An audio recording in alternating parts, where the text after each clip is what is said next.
Good evening, everyone, and welcome to the Enoch Pratt Free Library. Many of you probably already know my name, but I'm going to repeat it again. My name is Vivian Fisher, and I'm Deputy Chief of Public Services here at the Central Branch location. This evening, I am pleased to introduce our guests, Trymaine Lee and moderator Dee Watkins. Trymaine Lee is a Pulitzer Prize and Emmy Award-winning journalist and correspondent for NBC News and MSNBC. He shared a Pulitzer Prize for his breaking news coverage of Hurricane Katrina as part of a team at the Times-Picayune of New Orleans. Also, he was nominated for an Emmy for Outstanding News Discussion and Analyst for his reporting for Everyday Racism on America, an MSNBC special that examined the daily torment of racism suffered by racial minorities. He's the host of the Into America podcast, where he covers the intersection of Blackness, power, and politics. A contributing editor to the 1619 Project, he has reported also for the New York Times, the Trentonian, the Philadelphia Tribune, and the Huffington Post. Dee Watkins, our moderator this evening, is founder of the Be More Writers Project. He is a New York Times bestselling author of The B-Side, which celebrates its 10th anniversary this year. The Cook-Up, Where Tomorrow's Aren't Promised, Black Boys Smile, and other books. Additionally, he is a writer on the HBO miniseries We Own This City and hosts the show's companion podcast. His work has been published in the New York Times, The Atlantic, Esquire, New York Times Magazine, The Guardian, Rolling Stone, and other publications. Additionally, Watkins is a professor at the University of Baltimore. Please join me in welcoming Trymaine Lee in conversation with Dee Watkins to discuss his latest work, 1,000 Ways to Die.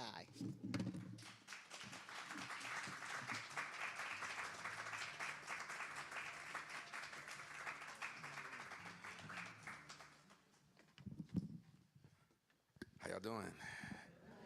Thank you. I feel so good. It's been such a warm Baltimore welcome so far, so thank you for having me. Thank you for coming out in the rain. I don't know why people don't come out in the rain anymore. It's so strange. Think they're gonna melt. But we're here to talk about this book. When Trymaine first sent me a copy, I don't know where I was at or what I was doing, but what I do know is that I wasn't ready. But it's that good. It's that good. And the reason why I said I wasn't ready is because it made me think about a whole lot of things that I had buried deep inside me. And I think it's a very important book for people to just read and connect with and learn. So first I want to say congratulations. Thank you, brother. How does it feel having it out in the world? You know, it's people say that a project like this is like having a baby, right? But more than that, it almost feels like I'm handing a piece of myself to the world, right? And a piece of my story is now out there, and I had to be super vulnerable. And so it's just a mix of feelings. I mean, it's taken me 10 years from the point I got the book deal to now. And so it's like it's a full-grown child at this point. But it feels good, man. It feels really good. This is how you know he's important, because how'd you get 10 years? What was them conversations like with that editor? And they could have been took their money back, and they didn't. So I was like, they was patient with me. You begin the book with a very scary moment. You had a heart attack, didn't go to the hospital, but then eventually went to the hospital. Can you take us to that moment? You know, it's July 13th, 7 years ago this July. And throughout the week, I had been feeling a little pressure in my chest. And it was one of those times where I was just a little more out of shape than normal. And so I assumed it was that. I was at work, and I went to have coffee with Nicole Hannah-Jones, actually, a friend of mine. Went down to get coffee, and I felt real dizzy. And I said, if I don't sit down, I'm gonna pass out. And so I decided to go to the health clinic at my job, and I go in there, they put an EKG on me, and she says, the left side of your heart is a little enlarged. You know, go see a cardiologist when you get a chance, but don't worry, it's not like you're gonna drop dead tomorrow. And she said it was maybe acid reflux. So later that evening, I go home. My wife was cleaning the bedroom, so I fell asleep on the couch. She woke me up around 3 in the morning, And I go back in the bedroom, and maybe 5 minutes after I lay down, I feel the entire world starting to spin. And I'm nauseous, and I'm sweating, and I'm just dizzy, and I feel more than anything this crushing pressure on my chest. And I describe it in the book as if someone jammed a beach ball into my chest, pumped it to the verge of exploding, then pumped it some more. But after about 10 minutes, the craziness passed, and the emergency folks arrived, and they checked my vitals, and they said, everything seems fine. Do you want to go to the hospital? And my daughter had camp the next day. My wife had a work trip, and I just didn't want to burden everybody with like being in the hospital all night. And looking back at it, that was perhaps one of the worst decisions I could have made, because most people who die from a heart attack die within that first hour. And so there I was, tossing and turning all night. And by the grace of God, I didn't pass. And that was the beginning of just this whole new journey, a whole new ordeal. Talk about having that conversation with your daughter, because at the time she was like, I think you said 5 years old? 5 turning 6, yeah. What was that conversation like? You know, they were really hard conversations because, you know, at that age, they are super curious, and mine was like especially curious. Nola is her name. My beautiful girl is now 13 years old, which is crazy. But she was asking me, you know, Daddy, how did you almost die? And why did you almost die? And around that time, she was asking questions about God. And we were coming off that string of killings from Mike Brown and Ferguson and Freddie Gray and Walter Scott and Eric. It was this long list, and she would see me through the TV all across the country reporting on these stories. So she was kind of locked in and starting to understand some things. And I decided long ago that I would never lie to her, that I'd be honest with her. But in trying to be honest with her, I had to open myself up and be honest with myself. With no family history, no high blood pressure, no early warnings, I had to really get honest about what was bearing down on my heart. And for me, that was a decade plus of telling stories of Black death and survival and being on the front lines and seeing so much violence heaped upon us, but also a family history that's been marked by gun violence going back 100 years to the Jim Crow South. And so her questions and me trying to answer her questions honestly shifted me in profound personal ways, but also shifted the book I was writing at the time on the true cost of gun violence. How's it been working out, like always being honest with your daughter? How old is she now, and how's it been going? She's 13. And you know what? I made that promise, so I've kept it. But it's like, how much does a little girl need? And as Black people, we know trying to raise our children, you know, with an arsenal to protect yourself against the realities of the world. But at what point does it cross over to we're burdening them? And so it's been a journey. It's been a journey. I'm just wondering if I should if I could take that. The problem is that I feel like my daughter asks too many questions. She's too observant. She's too observant. She's like 6 or something, 7. She's 5, but she's already like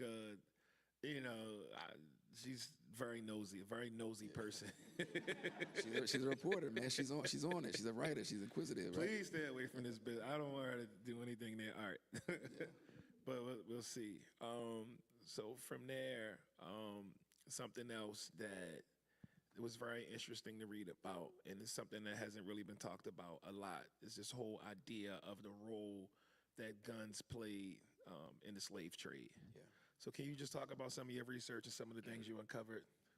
This is one of the aspects of the book that had to be truncated because it honestly could have been a book by itself. And the original, once I started understanding the dynamic and the connection between Black people and guns from the very beginning, you know, it just sparks. I had never heard anything about the guns for slave cycle. And so many of us are educated or we arrive thinking that enslaved Africans were just this surplus body of people that Europeans just happened to exploit for the labor needs of this world that they were building, right? This Western world they were building. But in the late 1700s, early 1800s, as gun technology is rising, European powers would ply regional African powers with guns, right, to create more unrest, to create more war, to create more enslaved people. And the abolitionists of the time knew that it was the war that created the slave, not the slave that created the war. And to the fact that some European powers would only trade in guns, right? They weren't interested in trading anything else, but they wanted to trade for guns.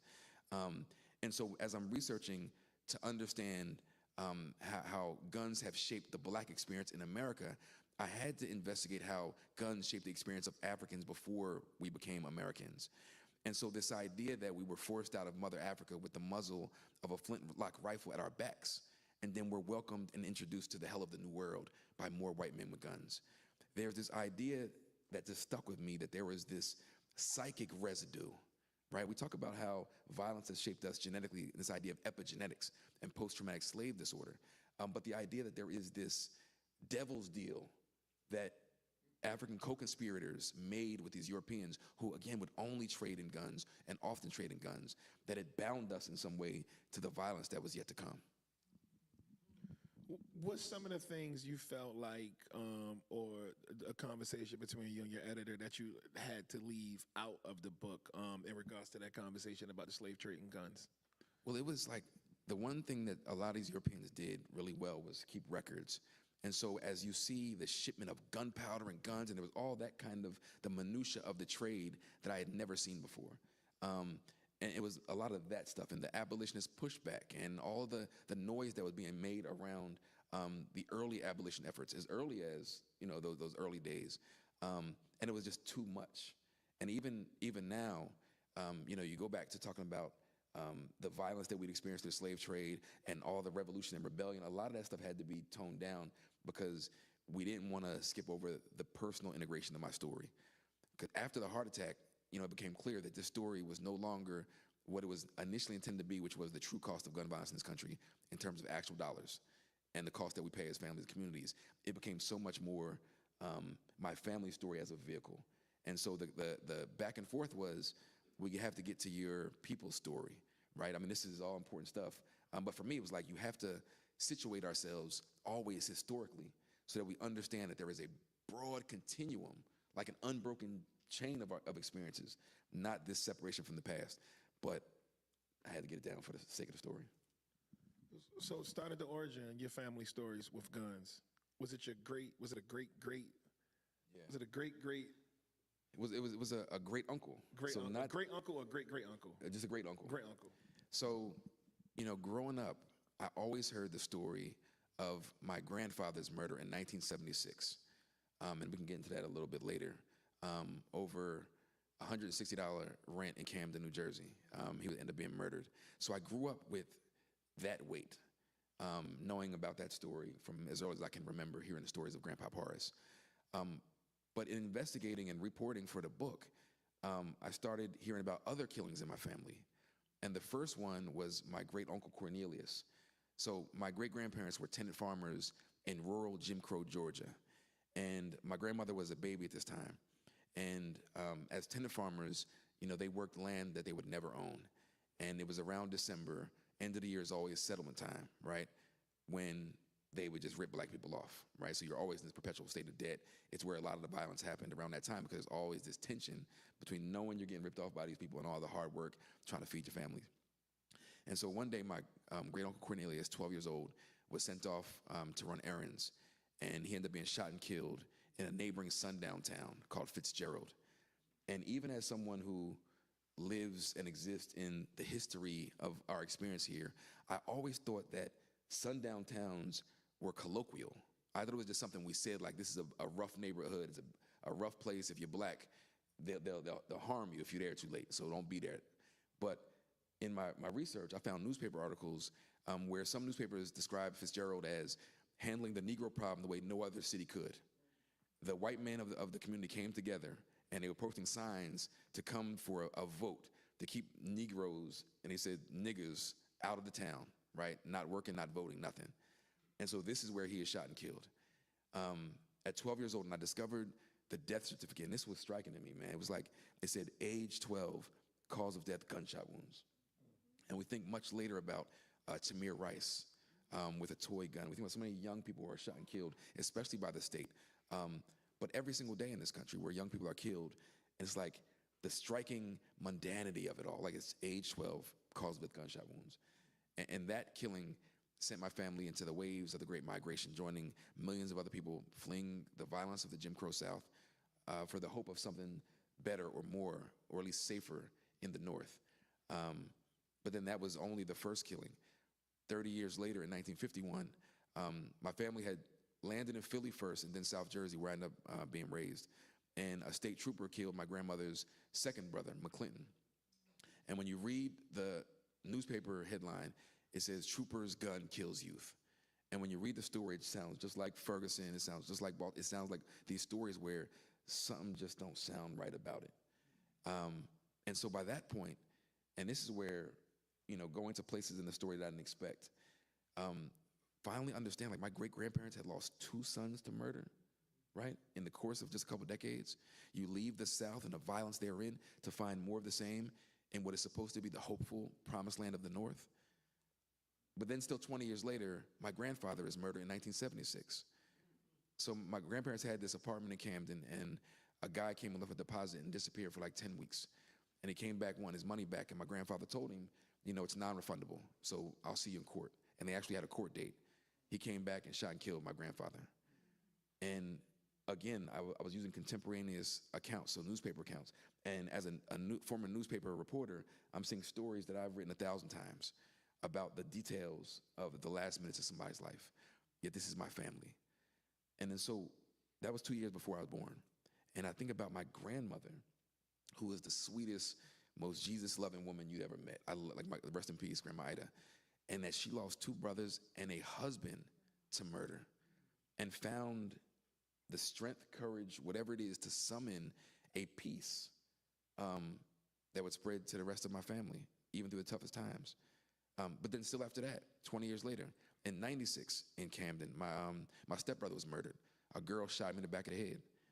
And then in the early 2000s, a cousin was murdered in Lang City, and his brother was involved in a botched robbery turned murder, so he spent the rest of his life in prison. And so the idea that this weight of the violence and the trauma of the gun, right, has stuck with my family from the very beginning, 100+ years. And then arriving at me with that heart attack and carrying the weight of what I knowingly inherited, but also I think the psychic trauma of that, and what it means to carry that. When I was reading it, and I was reading about you as a student, about you going to the school in there was Hershey, Pennsylvania. And what I kept thinking about was, because we're a lot alike in a lot of different ways, but I feel like you may have been more blessed with, and I could be wrong, so correct me if I'm wrong, with the appropriate way to confront and deal with a lot of these things that was happening. So on my side, I couldn't even, from maybe middle school up until my late 30s, I couldn't imagine like not having a gun or access to a gun or being around guns. Like I remember I left the prom. I left my prom because I left my gun in the house, right? And and I went back to the prom. Obviously, I got the picture, the terrible suit, but I wasn't a gangster or trying to be a gangster. It's just that everybody else at this particular time had them, so it was like better to get caught with it than without it. And I wonder if knowing this, like obviously you found out about a lot of different people in your family going back because of research, but then at the same time there's a certain number of things that happened. Your grandfather before you were born, but then your stepbrother and other people around. What did that do to you, like as far as your mentality and how you moved? Did you feel like you needed to carry a gun, or was it something that you wanted to stay away from? Or so being raised in a household with my mother, who experienced my grandfather's murder, and to this day still wrestles with the pain of that, guns always seemed like very bad to me, like very, very bad to me. And connecting, the gun and guns to my grandfather's murder, which gutted my family. But at the same time, my brothers and cousins and everybody they approached it differently. They had the opposite. The very opposite. But they were also involved in a lot of stuff in the street where, even in a household with a drug addict stepfather, I saw something connecting between the violence of the gun and the drugs, and I just didn't want any part of that. Even in the midst of brothers, cousins, everybody, not everybody, but most people in my circle, especially my older brother and older cousin, I'm one of the youngest, they all had guns. But for me, I was like, I just didn't want to be a part of any of that. And also, but the way, I think after, I was the youngest of the family, and I was raised just in a different situation than everybody else was raised. By the time my mother had me, she was much more stable. She raised me with like, I am somebody, and I was getting black books, and nobody else really got that kind of experience. Because when my mother was married at 16, had her first child at 16, she was, for many of her adult years, well, teenage years into adulthood, was scrambling. But by the time I came around many years later, she had a different vantage point in life. So I think I benefited from her just being in a different space. So, The Good Lord Bird is one of my favorite books. It's hilarious, right? And I get it, it's fiction. It's supposed to be like... Which one? Good Lord Bird, James McBride, the book about Little Onion and his take on John Brown. And there's a lot of truth in novels, like, historical fiction. And when, I've read that book twice. It's funny how I never really... And I guess because the purpose was, humor was a huge part of it. But I never really had an understanding of John Brown's real crew. And I think you do a good job at breaking down the black people that was with him when he did that raid. Could you talk about that a little? I feel like John Brown's raid, it reminds me of like how we don't talk about the black soldiers in the Civil War. Mm-hmm. That 300,000 black men fought for the Civil War. We freed ourselves. Right, that we weren't some insignificant part of the whole effort. And I think when we think about John Brown, the great white hero, we never considered the black men who were central to his effort. And one thing I discovered, I had no idea about Oberlin College in Ohio. Even then, very progressive, allowing black students and women there, but also as a pipeline to the Union Army, but also to abolitionists and Frederick Douglass, and everybody was a part of this. And so that's one of those sections of the book where I had to do some wrestling and pushing back to allow me to include all of that, because this book is not just about the way we've experienced gun death. It's how these guns have shaped our experience. So that also means black men fighting to try to end slavery and revolution and rebellion. It also means black people defending ourselves against the marauders and their Klan and all these paramilitary organizations that rose up to undo Reconstruction. It's one of those points where it's like, again, if you don't understand the historical context to situate ourselves in, then we don't have a full understanding of the truth. Was it difficult putting yourself in the story? It was very difficult. Yeah. It was very difficult. As a journalist, we're always trained to be arm's length. And I never fully believed that, so I was always half a forearm's length. I was always kind of close. But I didn't want to, one, distract from the broader story. I didn't want to situate myself in a way where it's just taking up too much oxygen.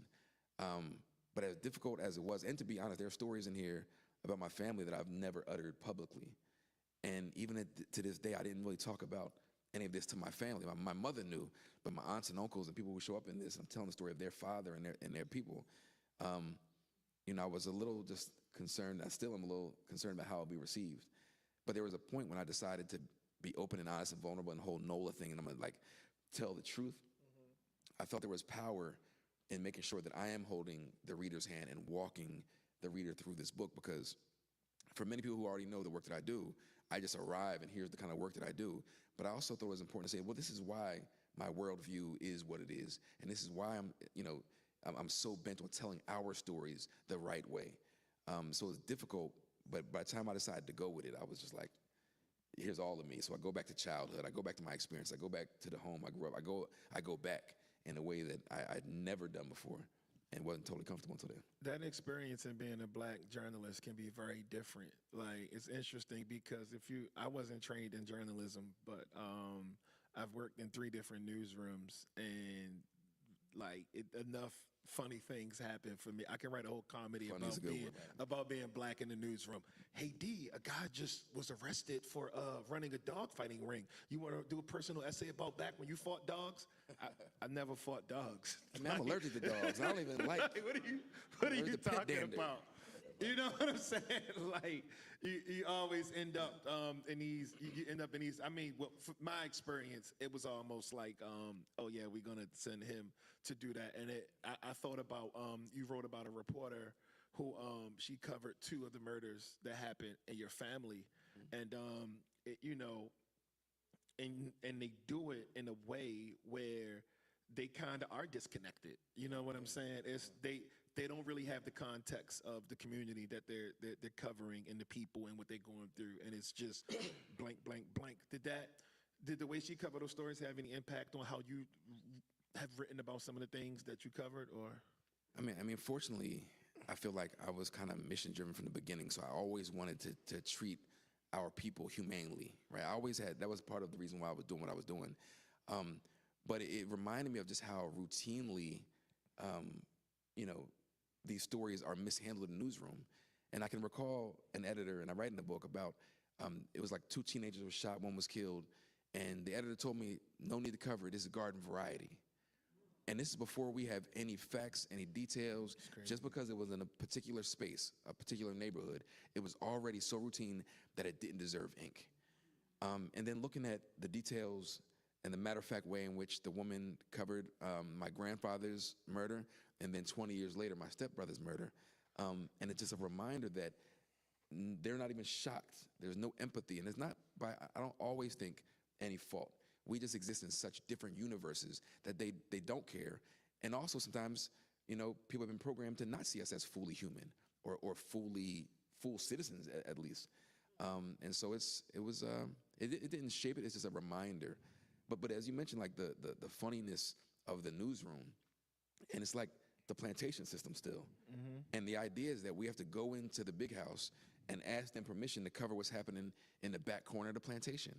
And trying to tell stories. And this is the most frustrating part about operating in mainstream newsrooms, is like, I'm trying to tell you about what's happening in the corner of the plantation, where every time it rains, it gets real muddy and can't nobody get to work, and the kids are sick, and they're just asking for A, B, C, or D. And they're like, well, I don't know. I know some people back there, and I'm not sure if it's that bad. And from someone who lives in the big house, right? And there's no real context of the suffering that people are going through. And so it's always a struggle, because you have to convince people, again, of our humanity and why it's worth covering our stories sometimes. I felt optimism while reading the book. Like, I feel like you present the facts and you present the information, but I feel like you do it with purpose.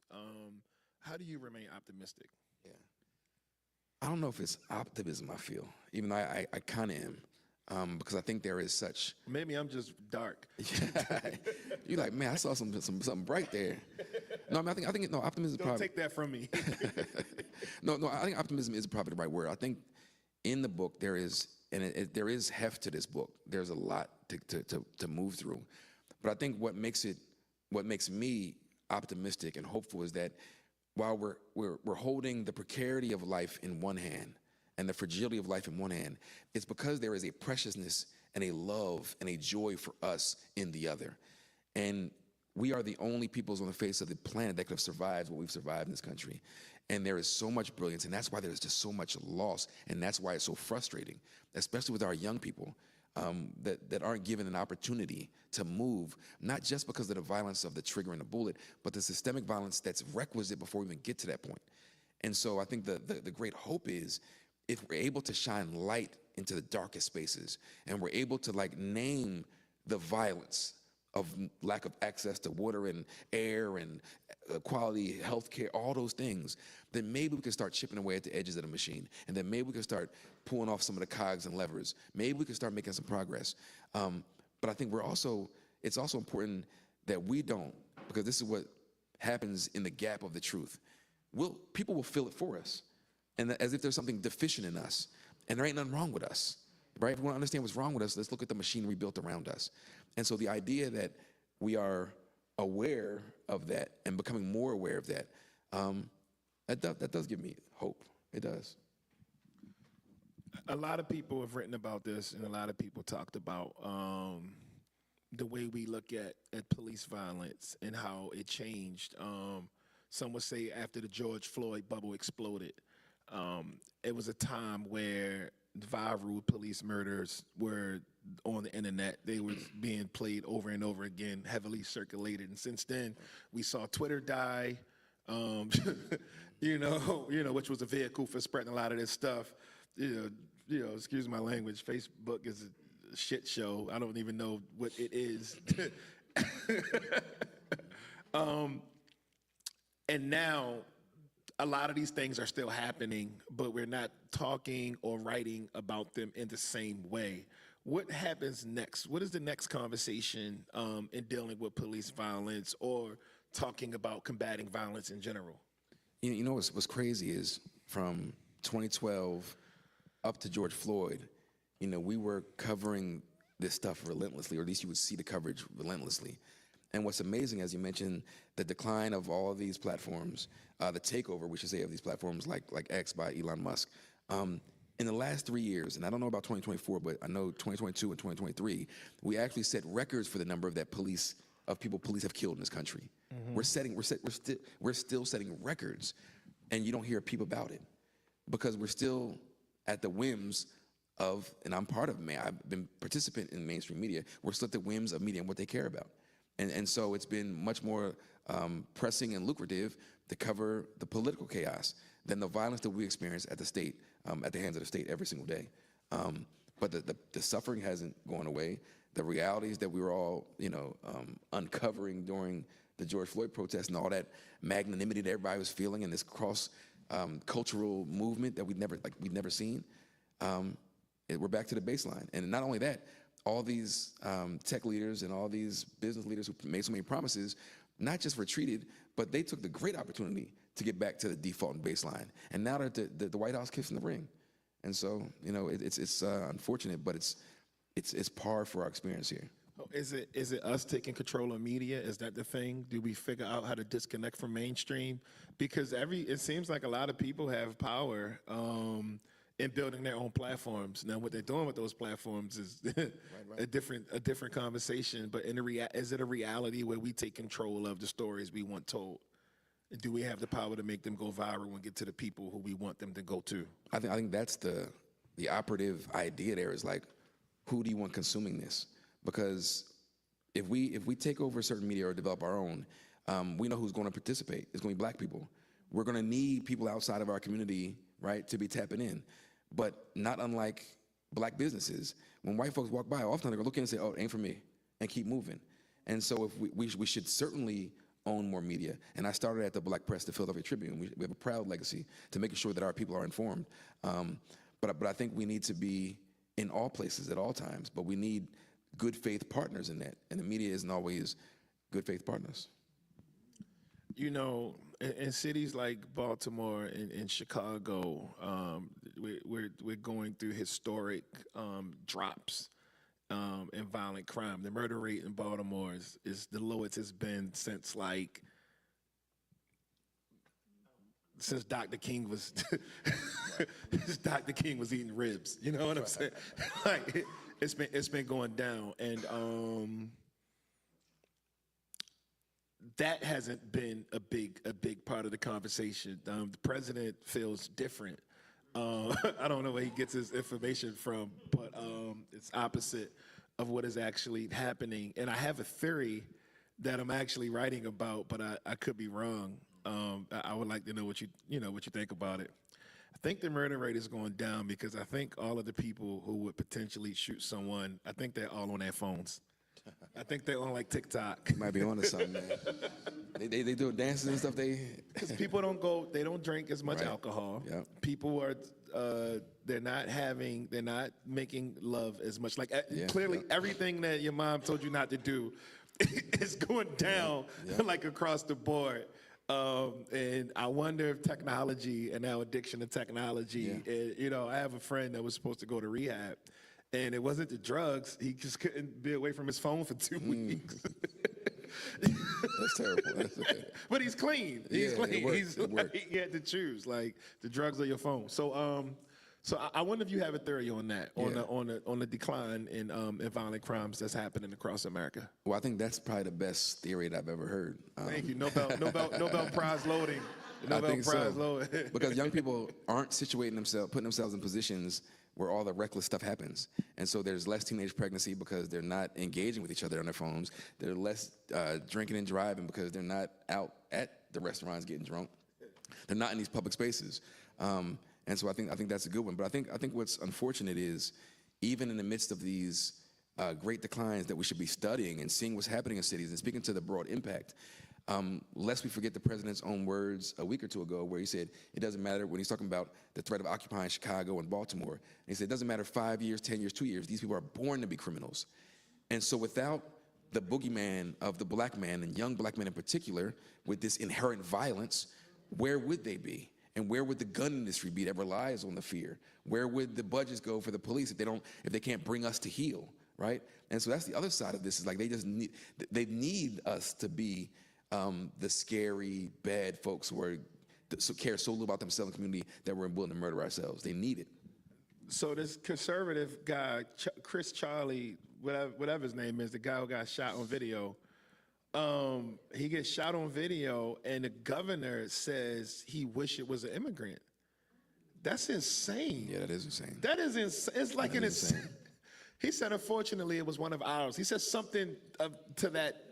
He said something like that. So it kind of ties into what you said about a need for a boogeyman, because it gives you a platform and something to run on. And you can weaponize politics and policy.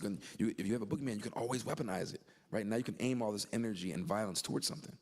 Because it's like, if you look at how conservative. And sorry, I don't know his name. I'm disconnected. Yeah. But if you look at, it's almost like, oh, this is like a liberal agenda. And even though the kid who did it, I think, was a registered Republican. Like, this is literally white on white crime. Yeah. You know what I'm saying? Right. Like, but also he Charlie Kirk died for what he believed in. That's his name. Charlie Kirk, he died for what he believed in. He said that in this nation, the cost of liberty is a few gun deaths, and he's okay with that. And so there are many people who believe that the cost that we pay every single day, it's too steep a cost. Apparently, he did not. I'm sure his family may or may not believe differently now, but he believed this was part of the cost. So what do you think is going to be like, the fallout from this? What is going to be a result? Or is it just going to be like something that gets swept away in the news cycle, and we'll be talking about something that Trump said 2 weeks from now? Well, I think the most immediate impact, and this is one of the most dangerous, is that you already have Attorney General Pam Bondi and others saying they're going to be charging people who speak out against Charlie Kirk with hate crimes. Oh, wait, is that me? Yeah, right.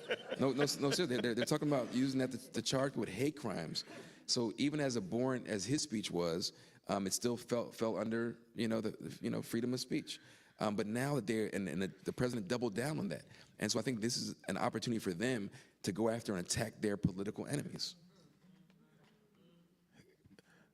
I hate guns, right? I'm an anti-gun person, and like I said, I wasn't like that initially, but as I got older and I've had more experiences and I've tried to civilize myself, I became like all the way on the other side. I don't think I was ever really into them, but I think when I started, my brain was able to process the pain, so I once wrote an essay about gun control, and I wrote the essay because I watched this Chris Rock stand up where he said, we don't need gun control, we need bullet control. If it was $5,000 per bullet, then somebody would have to really make you mad before you dump 50 grand into them. So in the essay, terrible but true. In the essay I wrote, we should take it a step further. And if you want to own a gun, you should be shot at least once. And if you survive and you like how I felt and you got through it, then you should be able to own a firearm. And people got so mad at that essay. Like, I've never had anything go viral in conservative world. It is crazy, right? They put a picture of our house on the internet. They were like coming on social media, and every time they would call me like an asshole, they would hashtag pew pew life. It was insane. And one tweet stuck out. A guy said, if you ever come to Tulsa, Oklahoma, I'll kill you. And the funny thing about it is I had got booked to speak at Tulsa Community College. And I already took the deposit. I don't get refunds. So, long story short, I didn't die. But I do think that I don't think America is a country that is responsible enough to have guns. And I wanted to know if you could imagine a world, a society in America without it. Unfortunately, I think a lot about the idea of imagination, right? And that we live, unfortunately, in someone else's imagination of how our society should operate. And so I think broadly about this idea of imagination, but even at that, I don't think my imagination is big enough to think about and imagine an America without guns. I think it's too central to the ethos of America and American manhood and American white supremacy and American taming not just land, but taming people, right? And exploiting land it's too central to the idea of America's manhood. And so it's hard for me to imagine a country without them, but I think that there could be, and we're not there yet, the possibility of reining some of them in. I think the approach needs to be the way folks handle big tobacco, right? You have to make the clear connection, which we already know is clear, a clear connection between these gun companies who knowingly sell products that they have a great assumption will lead to harm, right?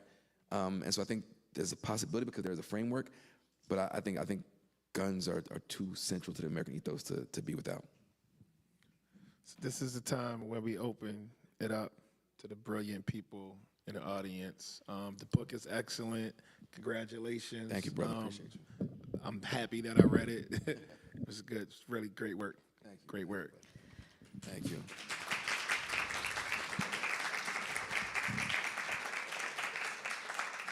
If anybody from our audience has any questions, you're going to come up to the mic I am standing at, or the mic on the other side of the room where my cohort is also standing at. I am going to kick us off with a question from our online audience to give our in-person audience some time to think about what they want to ask and come on up. Do you feel that your experience and training as a journalist allowed you to be objective when writing about your life? It's like Sandman said. Yes. I guess the answer is yes. I'll start over. Do you feel that your experience and training as a journalist allowed you to be objective when writing about your life in this book? Certainly. I mean, I think there is a fallacy about what objectivity really is. And so for most of us who have been trained as journalists, objectivity just meant giving the other side an opportunity to say something else. So if a Republican says the sky is red, and you just have to have a Democrat saying the sky is blue, or vice versa. I think the more important thing is a fairness. And so I think I've always approached my journalism with that ideal as a central tenet to what I do, of being fair. And so it's given me that idea of fairness, and my approach has given me, get more power to be fair or be, objective. Hi, thank you for being here, and thank you. you for the opportunity, and thank you for your work.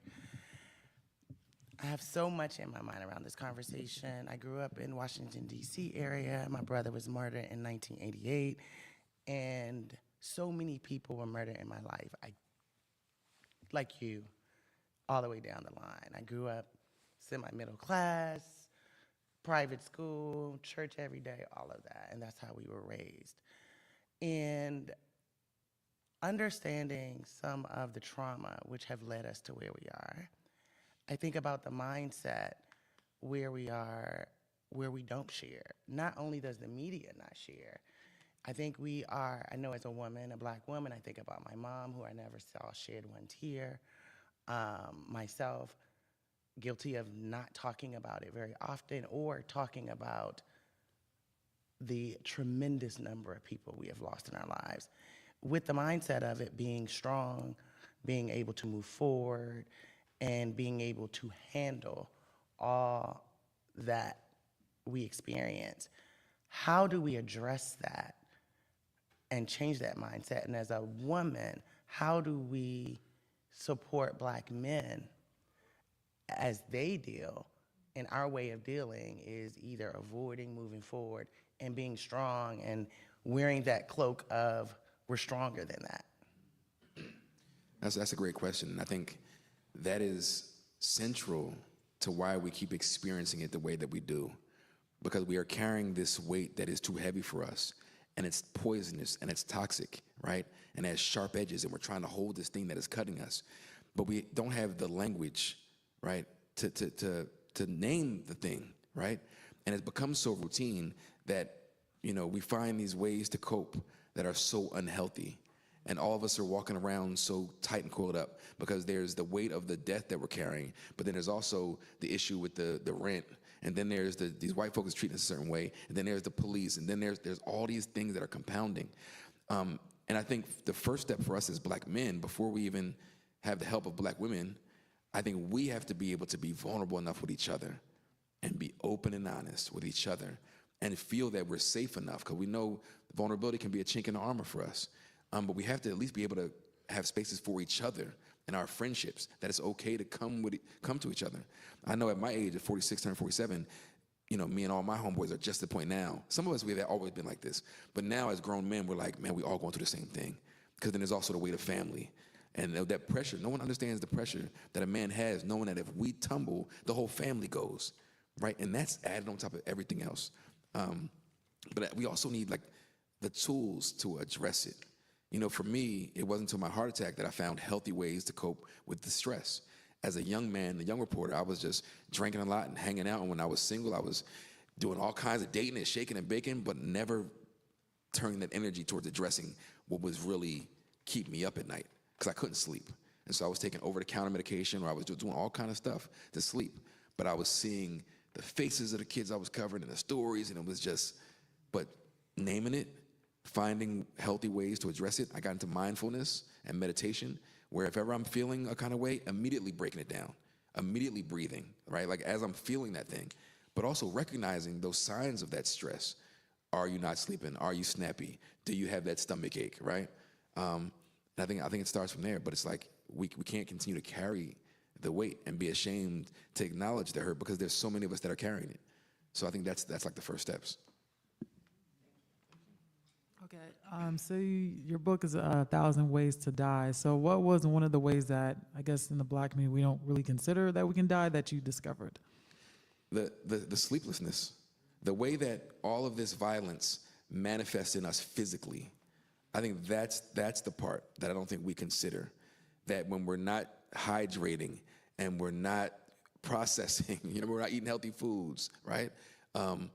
That it manifests in us physically. There's that book called The Body Keeps the Score. Mm-hmm. And I think that's the part. It's so routine for us to be stressed out. And that stress is central to our early death.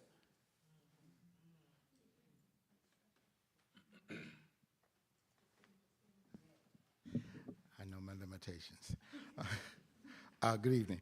So first, July 15th is my birthday, so glad that everything worked out on that day for you. Just wondering, how do you, in light of the trauma of guns that has occurred through your family, how do you juxtapose that with the full story of your family? And as your daughter now comes of age, how do you meld that within all of what your family is and has done and is capable of doing? What are you teaching? Thank you. And that's, you got to read the book, because we get there. But I think part of it is, especially for my daughter, who is now 13 and wants to be a journalist, and empowering her that she has the agency and power to write her own narrative, right? To go beyond just the pain. And going back to that idea that the pain, it hurts so much because of the love, right? And our traditions and our folk ways and our food ways and everything that fills us with life. And that runs up against the sad, unfortunate obscenity of how this country, right, how we've died in this country violently. And so it's embracing every moment, right, and understanding tapping into that part of ourselves, which is critical. And in this context, again, it starts with the question from my daughter, and I end, like, there are 1,000 ways to die, but there are even more ways to live,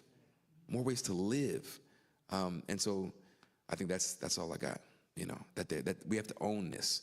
And it's also important for us to define ourselves and our experiences and not let others do it. Okay. Hi, my name is Mary. and I'm glad that you're here.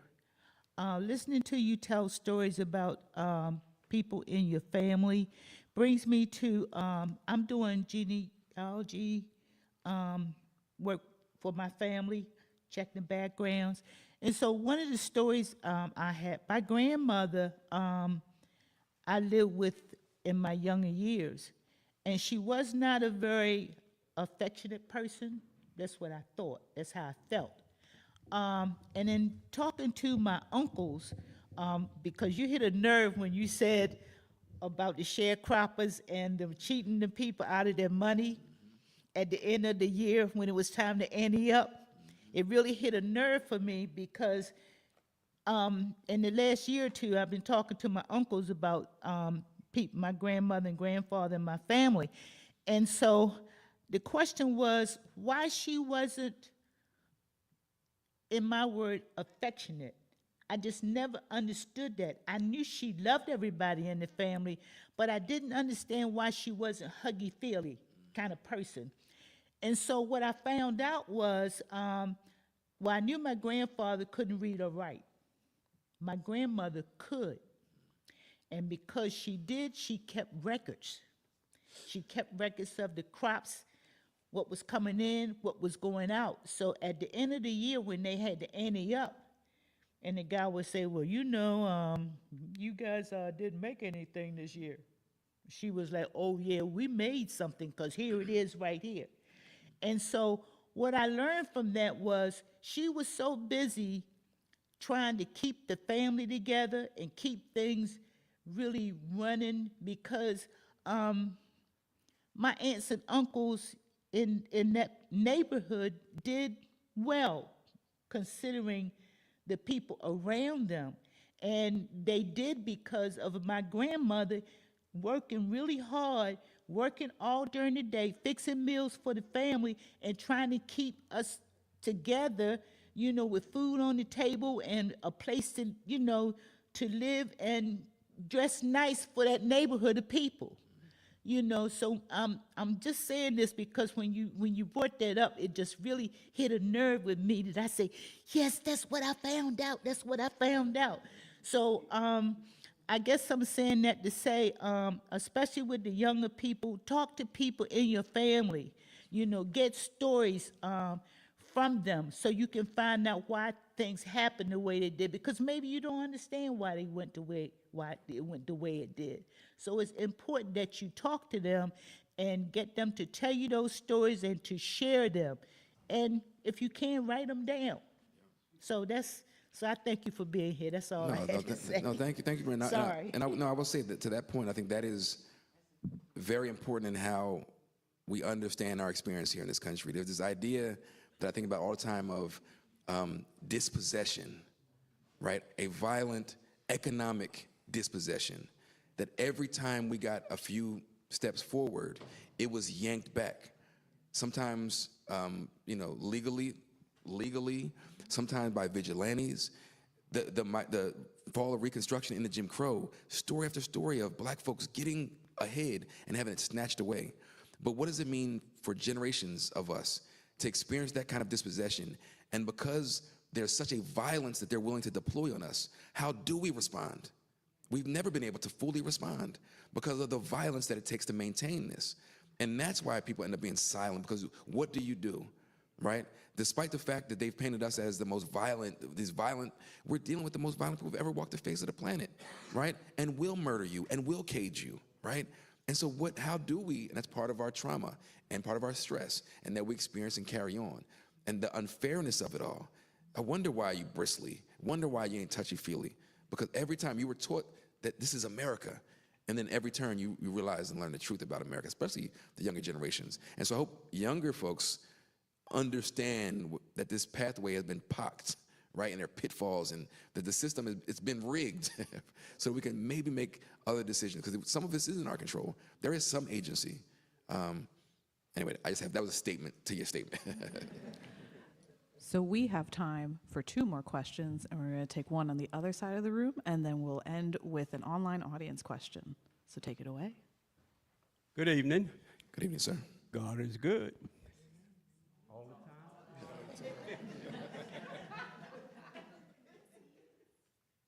I have so many questions, and I won't put it here. I just want to make sure I get some time to speak with you.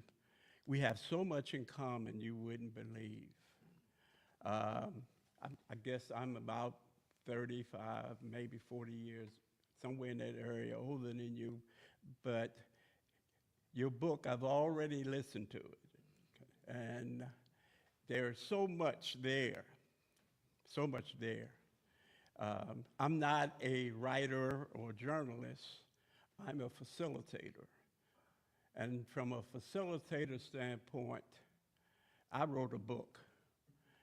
And it was rejected because of the violence that I had put into it. And I had a reckoning how to rewrite it. And I took all that violence out.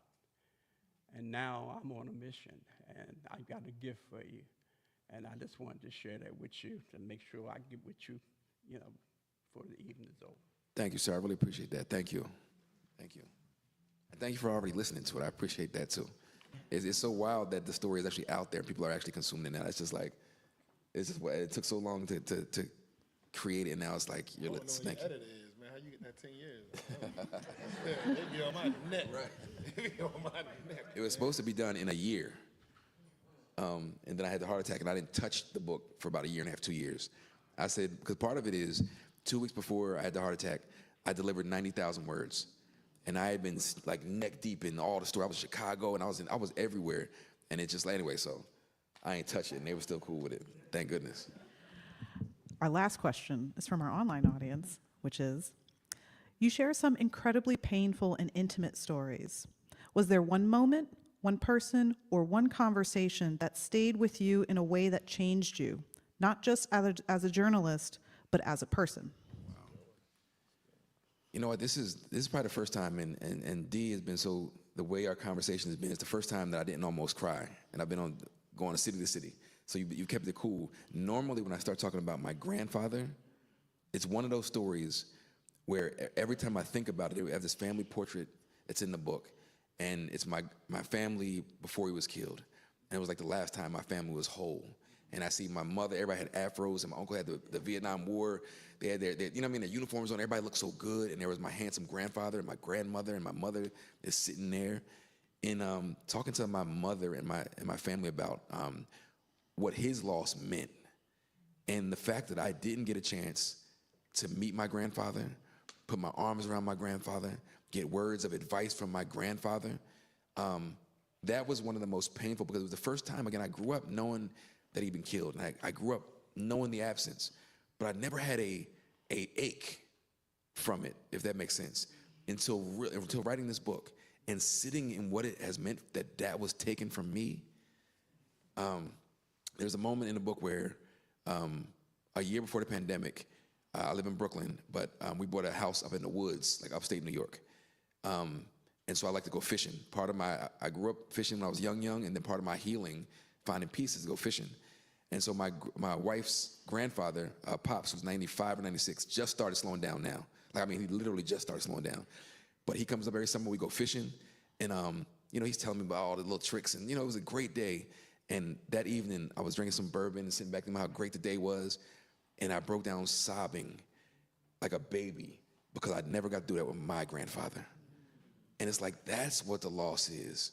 And so every time I think about my grandfather and I see his picture, and then that my grandmother had to bury her husband, and that this patriarch who was this beloved, proud, black folks, of course, and we grew up in a black community, but the white folks loved him. Like his funeral, people lined the streets. People lined the streets for him. And I just never got a chance to experience this. That one right there is just like those conversations and thinking about. And then there's another one, a friend of mine in New Orleans, who got shot during a big second line parade. And it was like the biggest mass shooting that New Orleans had seen in decades and decades. She was the worst injured. And I'm writing the book, so I go talk to her. And this is years after she'd been shot, and she dies 4 months later. And we had this amazing conversation, and we had like a New Orleans kind of night. We was out there in the brass band, and we was eating and drinking and hanging out, and it was like, and I said bye to her for the last time. I didn't know it was the last time I was here. And so I think about her often. And she forgave the young man who shot her. Because she said, if we want to look at the violence, let's look at the violence of the system, not just the violence that created what was in that young man. And that young man, it was him and his brother, and they opened fire on some other guys at the Second Line Parade. But when they were kids, the young man who shot her watched his brother beat their stepfather to death because the stepfather had abused one of the boys or something like that. And so their whole lives have been consumed by all of this kind of violence. And so she saw in that young man the seeds of a society that, if you want to look at violence, point to that. And so she was just this ball of life and energy, and she was just a very special person. And I'm just glad that I got to, see her one last time. So it's that and my grandfather that still just weighs on me. Still weighs on me. Please help me thank tonight's Round of moderator. applause, round of applause. Thank y'all. Thank y'all very much. Thank y'all. Thank you very much. Thank you. Well, thank you for not crying, man. It makes me uncomfortable. I'm here boo-hooing like, man, damn, man. No, I'm joking, man. Congratulations. And please also thank y'all very tonight's author, Trymaine Lee. Thank you.